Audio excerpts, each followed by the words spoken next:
சேலம் கருங்கல்பட்டி பகுதியில் எரிவாயு சிலிண்டர் வெடித்த விபத்தில் 4 பேர் உயிரிழந்திருக்கிறார்கள். கூடுதல் தகவலோடு இணைகிறார் நம்முடைய செய்தியாளர் கோகுல். கோகுல், விவரம் என்ன? சேலம் கருங்கல்பட்டியில் எரிவாயு உருளை வெடித்ததன் காரணமாக இன்று காலை சுமார் ஒரு 6:30 மணியிலிருந்து 4 வீடுகள் இடிந்து சேதமானது.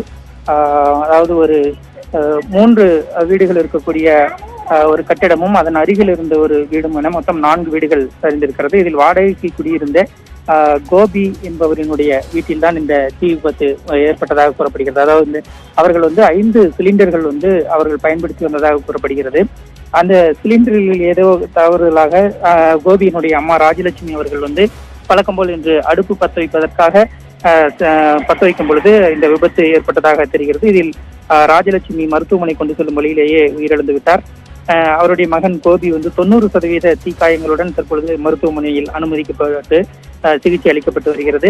அதனைத் தொடர்ந்து ஏற்கனவே அந்த மற்ற வீடுகளில் இருக்கக்கூடிய முருகன், கணேசன் என்பவருடைய வீட்டில் இருந்தவர்களும் அதே போல தீயணைப்பு வீரர் பத்மராஜன் வீட்டில் இருந்தவர்களையும் இந்த இடர்பாடுகளுக்குள் சிக்கியிருந்த நிலையில் ஏற்கனவே ஒரு 10க்கும் மேற்பட்டவர்களை மீட்டு மருத்துவமனையில் சேர்க்கப்பட்டிருந்தனர்.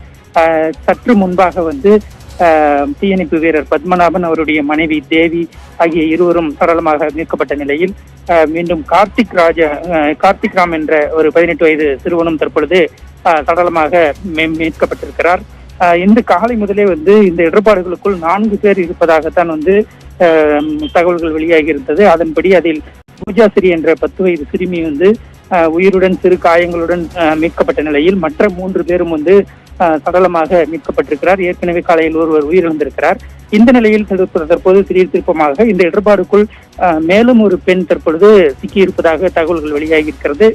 தொடர்ந்து அந்த மீட்பு பணியானது நடைபெற்றுக் கொண்டிருக்கிறது. சற்று முன்பாக அந்த மீட்பு பணியின் போது அந்த பொக்லின் இயந்திரம் உள்ளே விட்டு அந்த கட்டிடங்களை மீட்கும் பொழுது அங்கிருந்து திடீரென எரிவாயு வேகமாக வெளியே வந்ததனால் அருகில் இருந்த பொதுமக்கள் அனைவரும் அலறி எடுத்து தற்பொழுது ஓடினார்கள். காவல்துறையினர் அவர்களை அப்புறப்படுத்தி தீயணைப்பு துறை மூலமாக அந்த எரிவாயு சிலிண்டர்கள் எல்லாம் தற்பொழுது அகற்றப்பட்டுக் கொண்டிருக்கிறது. அங்கு தற்பொழுது மேலும் ஒருவர் அதாவது ஒரு பெண் சிக்கிக் கொண்டிருப்பதாக தற்பொழுது தகவல் வெளியாக இருக்கிறது. இதுவரை 4 பேர் மொத்தமாக உயிரிழந்திருக்கிறார். ஒருவர் 90% தீக்காயங்களுடன் அனுமதிக்கப்பட்டிருக்கிறார். இந்த நிலையில் மீட்பு பணியானது தொடர்ந்து நடைபெற்றுக் கொண்டிருக்கிறது. காலை முதல் 3 பேர் தான் சிக்கியிருப்பாங்க அப்படின்னு நினைக்கப்பட்டது. ஆனால் தற்போது கூடுதலாக ஒரு பெண் சிக்கியிருக்கிறாங்க அப்படின்னு வெளியா இருக்கு அப்படின்னு சொல்லியிருக்கீங்க.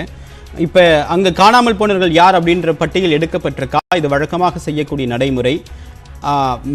மற்ற பகுதியில் அதை சுற்றி இருக்கக்கூடிய வீடுகளுடைய ஸ்திரத்தன்மை அப்படின்றது உறுதி செய்யப்பட்டிருக்கா என்றால் பக்கத்தில் இருக்கும் போதும் பார்க்கக்கூடிய வீடுகள் எல்லாமே ரொம்ப செங்கற்களாக கட்டப்பட்ட ரொம்ப எளிய வீடுகளாக இருக்கிறது பார்க்க முடியுது. அந்த வீடுகளோட அதெல்லாம் சோதனை மேற்கொள்ளப்பட்டிருக்கா கோகுல்? அருகில் இருக்கக்கூடிய வீடுகளில் ஏற்கனவே யார் யார் இருக்கிறார்கள் என்பதெல்லாம் கணக்கு எடுக்கப்பட்டிருக்கிறது. மாநகராட்சி நிர்வாகமும் வருவாய்த்துறையினரும் அந்த பணியில் ஈடுபட்டிருக்கிறார்கள்.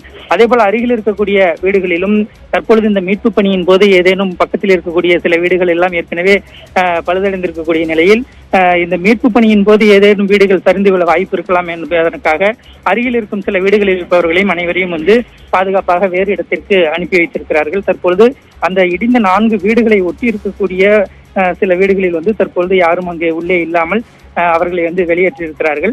இந்த 4 வீடுகளில் ஏற்கனவே எத்தனை பேர் வசித்தார்கள் என்ற அடிப்படையில் தான் அதிலிருந்து மீட்கப்பட்டவர்கள் போன்ற கணக்குப்படி 4 பேர் மட்டுமே உள்ளே இருப்பதாக காலை முதல் சொல்லப்பட்டது. தற்பொழுது கூடுதலாக ஒருவர் சிக்கியிருக்கிறார் என்ற தகவல் தற்பொழுதுதான் கிடைத்திருக்கிறது. அவர் யார், ஒரு பெயர் என்ன என்ற விவரம் இனிமேல் தான் தெரிய வரும். தேவபிரியன், உங்களுடைய விரிவான தகவலுக்கு நன்றி கோகுல். புதிதாக உருவாகவுள்ள காற்றழுத்த தாழ்வு